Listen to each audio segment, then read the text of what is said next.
C'est vraiment paradisiaque. La mer, le soleil, les jolies filles. Bienvenue en Polynésie. Je m'appelle Benny et j'ai le plaisir de vous présenter le premier volet d'une série qui s'appelle Les reportages de la pirogue. Les reportages de la pirogue parce qu'ils sont réalisés à partir de Vaimanatea, notre pirogue double sur lequel nous avons mis un bungalow. Ce bungalow peut ainsi naviguer d'île en île et vous proposer des images merveilleuses. Aujourd'hui, nous sommes à Bora Bora et je vous propose un voyage inoubliable. Admirez Bora Bora, un véritable joyau, la perle du Pacifique, visitée par les plus grandes stars d'Hollywood. Savez-vous les filles que Bora Bora était une base militaire américaine durant la Seconde Guerre mondiale? Selon Michener, la population d'Hawaï est originaire de Bora Bora. Nous allons vous raconter Bora Bora en commençant par la mythologie. Puis, nous parlerons de l'irruption de cette île dans le grand océan. Enfin, nous parlerons des migrations polynésiennes. Je vous retrouve juste après cette page d'histoire. Depuis Vaimanatea, à vous les studios.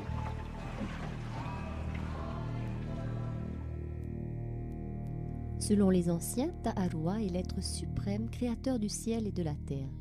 Pendant des millions d'années, il vécut dans une coquille en forme d'œuf et tournait ainsi dans les ténèbres de l'espace infini. Un jour, Ta'aroa brisa sa coquille. Avec la partie supérieure, il forma le dôme du ciel, et avec l'autre morceau de la coquille, il invoqua l'espace, qui, en se comblant, donna naissance à Hawaiki. Hawaiki est le nom originel de Raiatea, que l'on appelle encore aujourd'hui l'île sacrée.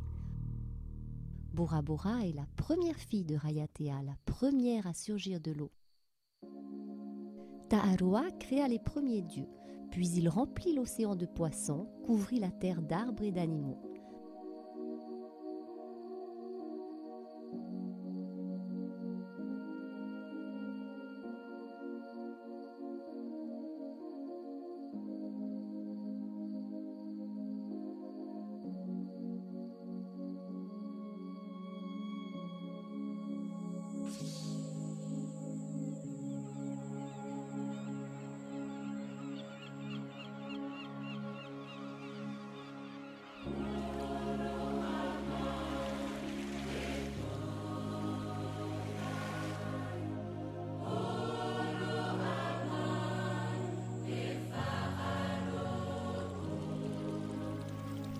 Maui demanda au Dieu Tout-Puissant de mettre de l'ordre dans l'univers. Ina est la première mère sur Terre.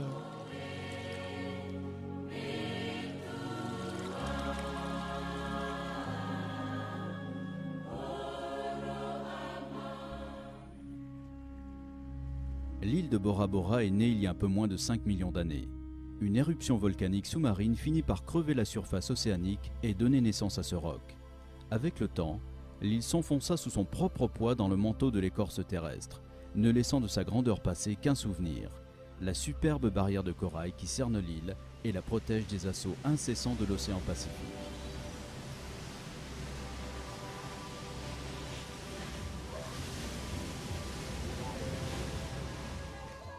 L'histoire extraordinairement complexe des migrations polynésiennes mérite un détour. 5 siècles avant Christophe Colomb, sans compas, sans boussole, les navigateurs maoris furent capables, en partant d'Asie du Sud-Est, de conquérir et de peupler une surface maritime immense ayant pour limite l'île de Pâques au sud-est, la Nouvelle-Zélande au sud-ouest et Hawaï au nord. Ces intrépides marins régnaient sur le plus grand royaume de la Terre, l'océan. Or, dans le sillage de toutes ces pirogues, la tradition orale nous rapporte que l'une d'elles partit un jour de Bora Bora, cap au nord, avec une 50aine d'hommes à bord. Au terme d'un long périple, ils découvrirent un archipel volcanique exceptionnellement grand. Cette île a été baptisée Hawaï en souvenir de la mythique Raiatea, alors appelée Hawaiki. Ce rappel historique permet de mieux appréhender la dimension culturelle que revêt aujourd'hui encore la pirogue chez le Polynésien. Qu'elle soit toute simple pour aller à la pêche sur le lagon ou taillée pour la course, ces va'a en tahitien sont redevenus le sport vedette des jeunes Polynésiens. Les courses de pirogue les plus spectaculaires étant celles qui prennent pour cadre la haute mer, comme la célèbre Hawaiki Nui Va'a, dont l'arrivée extraordinaire a lieu dans la superbe baie de Matira.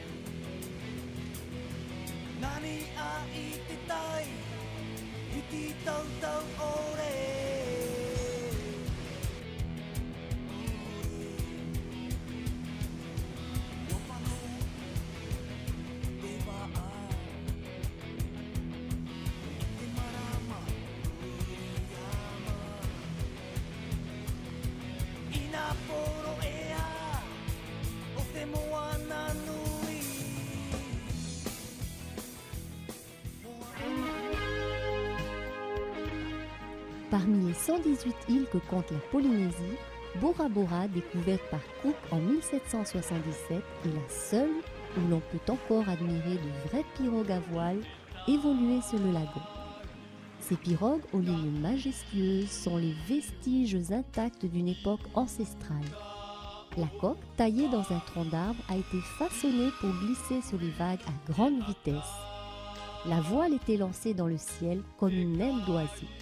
La mâture et ses cordages sont l'expression ingénieuse d'un peuple de grands marins.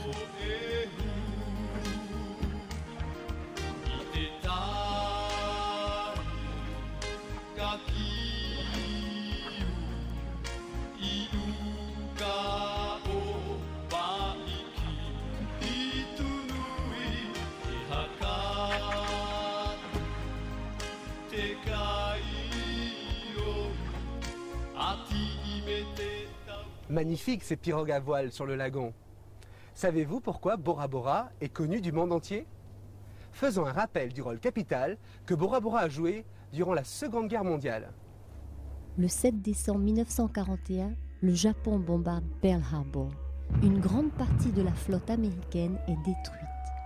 Comme une onde de choc, les effets de cette attaque japonaise vont se répercuter dans le monde entier. Enfin, les Américains se sentent concernés par le conflit qui frappe le vieux continent.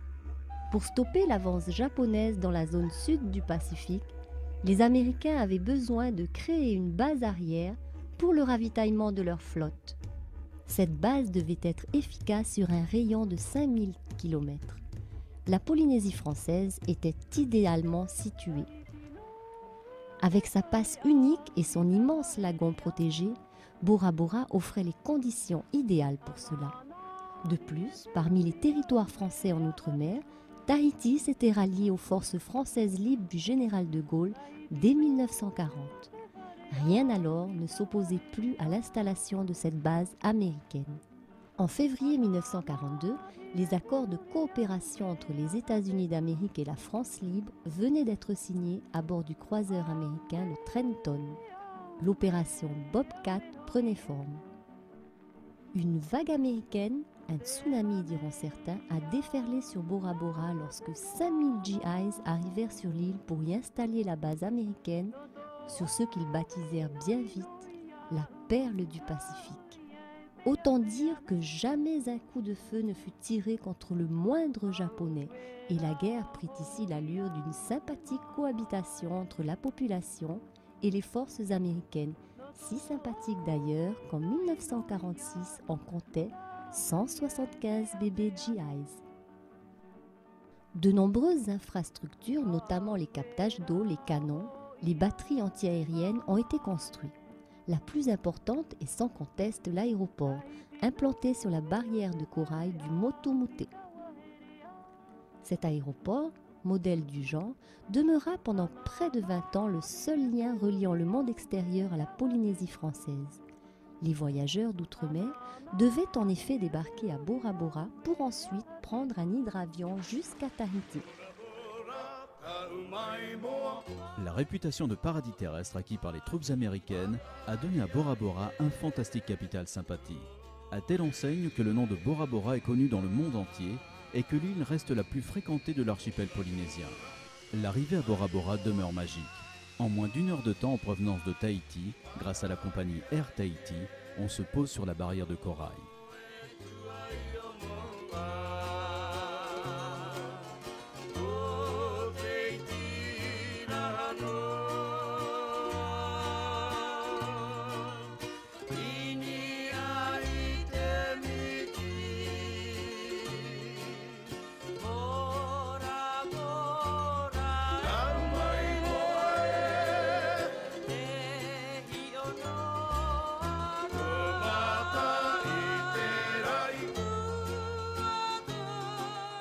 Les visiteurs ont ensuite tout le loisir de découvrir Bora Bora par la mer, puisqu'il faut prendre une navette pour se rendre sur l'île ou à l'hôtel.